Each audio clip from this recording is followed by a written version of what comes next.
بسم سلاسي بسم آب وول ومنفس قدوس أحدو أملاك أمين.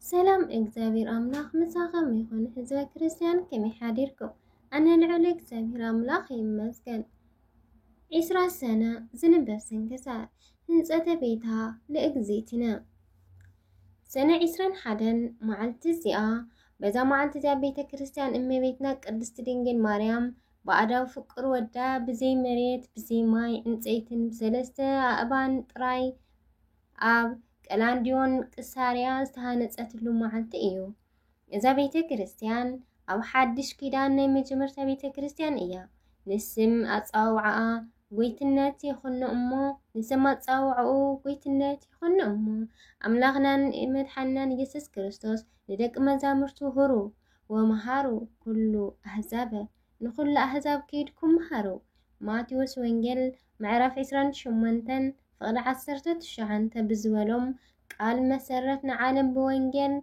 مئنتا كحرسوا عطاق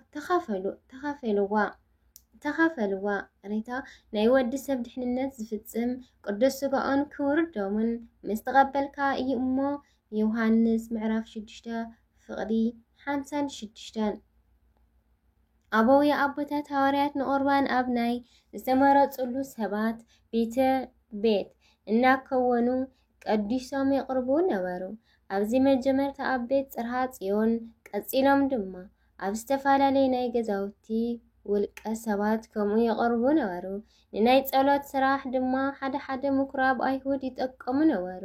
ድሕሪ ቁሩብ ግን ኣብ ኣሕዛብ ዝኣምኑ ሰባት ቁጽሮም ብጣዕሚ ብዙሕ ብፍላይ ቅዱስ ጳውሎስ ዘእመኖም ንጸሎት እንዳበሉ ናብ ቤት ጣዖት ምእታው ጀመሩ።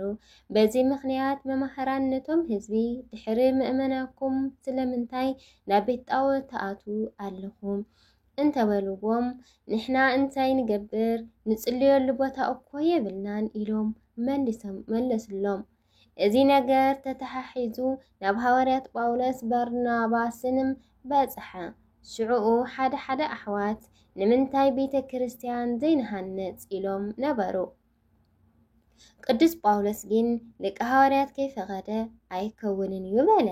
ስለዚ እዩ ከዓ ሎሚ ሊቀ ጳጳስ እንተዘይፈቒዱ ቤተ ክርስቲያን ዘይህነጽ ድሕረዚ ቅዱሳን ጳውሎስ ባርናባስን ሐዋርያ ናብ ዘለዎም ከይዶም ነቲ ነገር ንቅዱስ ጴጥሮስ ኣረደውዎ። ሊቀ ሐዋርያት ድማ ናይ ጎይታና ፍቃዱ ምዃኑ ምእንተን ክንፈልጥ ተተሓሒዝና ሱባኤ ንእተ ኢሉ ኣዋጅ ነገረ።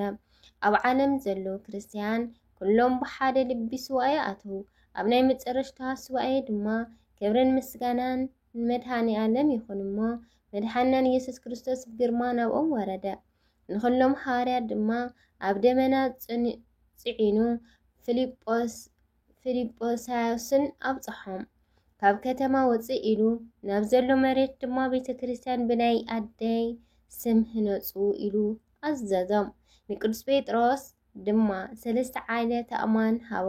ንዕአን ኣብ መሬት ተኺሉ ጎይታና ኣቆመሉ። ሐዋርያት እንዳሓገዞ ግርምቲ ዝኾነ 3 ክፍሊ ዘለዋ ናይ መጀመርታ ቤተ ክርስቲያን ብ52 ዓመተ ምህረት በዛ ዕለት እዚኣ ተሃነጸት። ነዛ ቤተ ክርስቲያን ድማ ብጽባሒትኡ ሰነ 21 ጎይታና ቀደሳ። ጸሎታን በረኸታን ምስክልነ ህዝበ ክርስቲያን ኣግበርታን ኣምንታን ይኹን ለዘለዓለም ዓለም አሜን አሜን። አርኬ ሰላም እብል ለእንተ ቤት ክህነጻ በሰላሳ አእባነ እንዘይ ሀጻ ማርያም ስብሃተ ለጽዮን በአናቀጻ ኢት አቅመ ባህረ ጸጋቺ ወይትዋሲ በናጸ ወለእምነ በእስቲ ኢትበልዓ ህጸ አሜን። በረኸታ ናይ ኣዴና ቅድስት ድንግል ማርያም ምስክልነ ህዝበ ክርስቲያን ነቢይ ኤልሳ ካብኡ እውን በዛ መዓልቲ እዚኣ ካብ ዞቦ ገልገላ ኣለመቹ ካብ እተብሃለት ቦታ ዝኾነ ዓብዪ ነቢይ ኤልሳ ወዲ ሰፋጥ ኣዕረፈ። ናይ ነቢይ ኣፀዋውዕኡ ድማ ከምዚ ኮነ። ነቢይ ኤልሳ 12 ጽምዲ ብዕራይ ገይሩ እናሓረሰ እንተሎ ብነቢይ ኤልያስ ገይሩ ቅዱስ እግዚአብሔር ምስ ፀውዖ ነቶም 12 ጽምዲ ኣዋዕር ሓዲጉ ድድሕሪ ኤልያስ سعيبو نأملاخنا نإجزابير زسمر سب كنا نبزح جزي ننبي إلياس التقلقل دحر مصنحو እናገልገለ ድሕሪ ምጽናሑ ኣብ መጨረሻ ነቢይ ኤልያስ ካብ ዝፍለየሉ ግዜን ሰዓትን ምስ በጽሐ ኣብ ልዕሊ ኤልያስ ዝነበረ ጸጋ ኣምላኽ ኣብ ልዕሊኡ ክጽዕጽፍን ድርብን ኮይኑ ክወርድ ለመነ። እቲ ካብ ሰማያት ሓዊ ዘውርድ ንሰማይ 3 ዓመት መንፍቕን ዝናብ ከይከውን ዝዓጸወ ንምውት ዘተንስአ ኣብ ቅድሚ ኣምላኽ ኣዝዩ ልዑል ዝነበረ ነቢይ ኤሊሳዕ ንባሕሪ ዮርዳኖስ በቲ ለቢስዎ ዝነበረ ካባ ገይሩ ከፍ ኢሉ ተሳጊሩ። ነዚ ኩሉ ነቢይ ኤልሳዕ ብዓይኑ ይርኢ ነበረ። ኣብ መጨረሻ ከዓ ነቢይ ኤልያስ ብሰረገላ ሓዊ እናረአዮ ናብ ሰማያት ተወሰደ። ነዚ ዝረአዮ ኤልሳዕ እቲ ዘፍቅሮ ኣቦኡ ካብኡ ስለ ዝተወሰደ ብዓው ዝበለ ድምፂ ኣዝዩ ጨደረ። ጊናኸ ክዓርግ ከሎ እንተረኣኻኒ ክኾነልካ እዩ ዝብል ቃል ነቢይ ኤልሳዕ ዘኪሩ ጊና ብሓጎስ ደኣ ተመለሰ። ነቢይ ኤልያስ ብናቱ ካባ ባሕሪ ዮርዳኖስ ከም ዝኸፈለ ነቢይ ኤልሳዕ እውን በቲ ካብ ኤልያስ ዝወደቐ ካባ ገይሩ ንባሕሪ ዮርዳኖስ ከፍ ኢሉ ናብ ሃገሩ ተመለሰ። ኣብ ኤልያስ ዝነበረ ጸጋ ኣብ ልዕሊ ነቢይ ኤልሳዕ ስለ ዝሓደረ ብዙሕ ድንቂ ዝኾነ ስራሕቲ ብሂወት ብድሕሪ ሞትን ሰረሐ። ንብዙሓት ናይዚ ዘመን እቲ ሰባት ከዓ ብስጋን ነፍስን እናጓሰዮ ዓብዪ ኣገልጋሊት ፍጹም እዩ። ነቲ ዘፍቅሮ ነቢይ ኤልያስ ኣፈኒው ክምለስ እንከሎ ዝጸረፍዎን ዝላገጽሉን ልሳን ከፊቱ ረገሞም። ካብ ዱር ክልተ ደብ ወፂኦም ከዓ ሰባበርዎም። ከምቲ ኣቐዲሙ ዝተገለጹ ብጸጋ ኣምላኽ ስጋዊ ናብራ ገዲፉ ኣሰር ነቢይ ኤልያስ ዝሰሓበ ነቢይ ኤልሳዕ ቅዱስ እግዚአብሔር ኣብ ልዕሊኡ መንፈሱ ረድኤቱን ኣውሪዱ ዓበይቲ ተኣምራት ንክገብር ኣብቂዕዎ እዩ። ካብቲ ኣዝዩ ብዙሕ ዝኾነ ተኣምራት ነቢይ ኤልሳዕ ቅሩብ እንትርኢ ብካባ ኤልያስ ባሕሪ ዮርዳኖስ ከፍ ኢሉ ተሳጊሩ።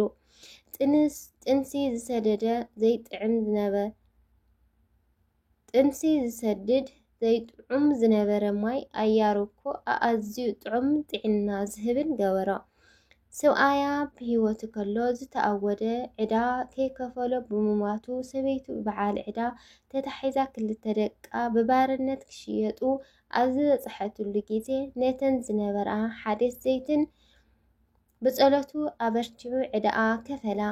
ደቃ ካብ ባርነት ከም ዝተረፉ ገይራ ሂወታ ብዘይ ሽግርን ጸገምን ክትመርሕ ኣክኢልዎ እዩ። እታ ኣዝያ ለባም ሽነማዊት ሰበይቲ ምስ ሰብኣያ ተማኺራ ኩሉ ግዜ እትምግቦ ዝነበረት ነቲ ቅዱስ ናይ እግዚአብሔር ሰብ ናይ በይኑ ገዛ ሰሪሓ ምዕረፍ ዘዳለወት ናብ ኣምላኽ ለሚኑ ብዝነበሮ ጸጋ ኣምላኽ ወላድ ረኸበት።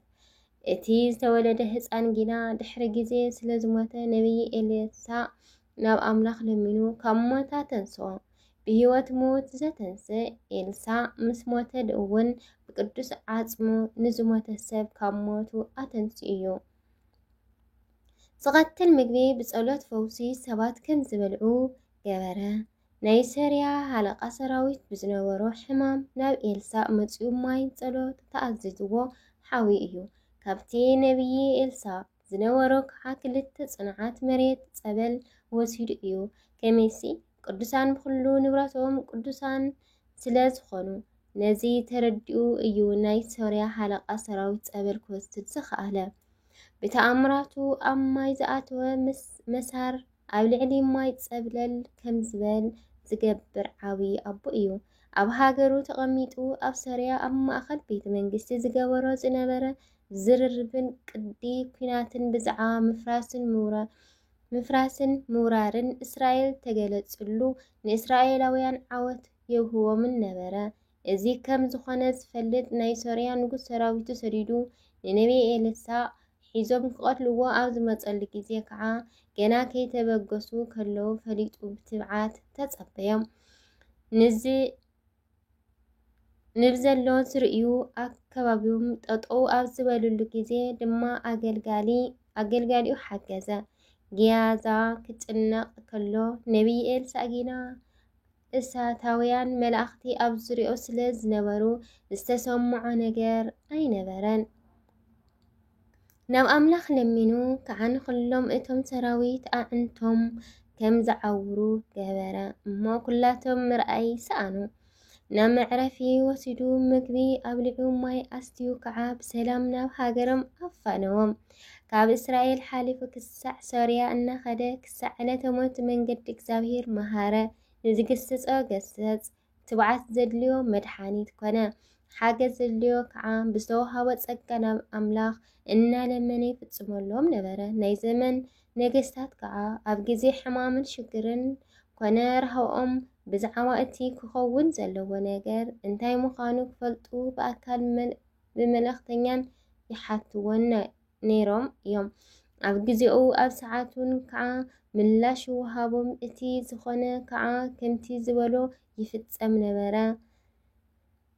ካልኣይ ነገስታት ካብ ምዕራፍ 7 ንድሓር ዘሎ ተመልከት። ነቢይ ኤልሳዕ ን50 ዓመታት ልዕሊኡን ብኸምዚ መልክዕ ንእግዚአብሔር ብትጉሃት ምስ ኣገልገለ ብሰላም ዓረፈ። ልዕሊ እግዚአብሔር ምስጋና ይኹኖ። ለኣና እውን ብጸሎቶም ይምሓረና፣ በረኸቱ እውን ምሳና ትንበር ንዘላለም ዓለም ኣሚን። ኣርኬ ሰላም ለኤልሳዕ እምሃበ ኤልያስ ዘሰኣለ ከአቢተ መንፈስ ቅዱስ ኣመ ሰማይ ተላለ ወበዘንቱ ረኸቦ ኣብይ ሃያል ክልኤተ ጊዜ አንስኦ ሙታን ከህለ ወክልኤተ ጊዜ ፈለገ ከፈለ። ካብኡ እውን በዛ መዓልቲ እዚኣ ናይ ኣራጥሊስ ሰማይታት ሚናስ ዘበፍረ መዘከርታ እዩ። ንእግዚአብሔር ምስጋና ይኹን። ለኣና እውን በጸሎቶም ናይዞም ቅዱሳን ንዘላለም ምስ ኩልነ ህዝበ ክርስቲያን ጸኒዑ ይንበር ኣሜን። ሰነ 20 ዝኽበሩ ዓመታዊ በዓላት እመቤታችን ቅድስት ድንግል ማርያም፣ ቅድስቲ ቤተ ክርስቲያን፣ ቅዱሳን ሐዋርያት፣ ቅዱስ ኤልሳዕ ነቢይ ዕረፍቱ። ወርሓዊ በዓላት ቅዱስ ቴዎድሮስ ሊቀ ሰራዊት ሰማዕት፣ ቅዱስ ዮሐንስ ሓጺር፣ ቅዱስ አካሊጎ ቀሲስ፣ ቅዱስ ዕፀ ካልበ ጻዲቅ ንጉስ ኢትዮጵያዊ፣ አባ አመኒዮስ ዘሃገረ ቶና፣ ቅድስቲ ሳዲስ የውሂት። በረኸቶምን ረድኤቶምን ምሕረት ናይ ኣምላኾምን ምስ ኩልነ ህዝበ ክርስቲያን ንዘለዓለም ጸኒዓ ይንበር ኣሜን። ዝወደቐን ዝነጠበን ብኣፈ ትጓን መላእኽቲ ተኣርመለይ። ወስብሐት ለእግዚአብሔር ወለወላዲቱ ድንግል ወለመስቀሉ ክቡር ይታኮት ይሰባህ። ስምነ እግዚአብሔር አምላኪነ ወትሮ በኩሉ ጊዜ በኩሉ ሰዓት ንዘለዓለም ዓለም አሜን አሜን።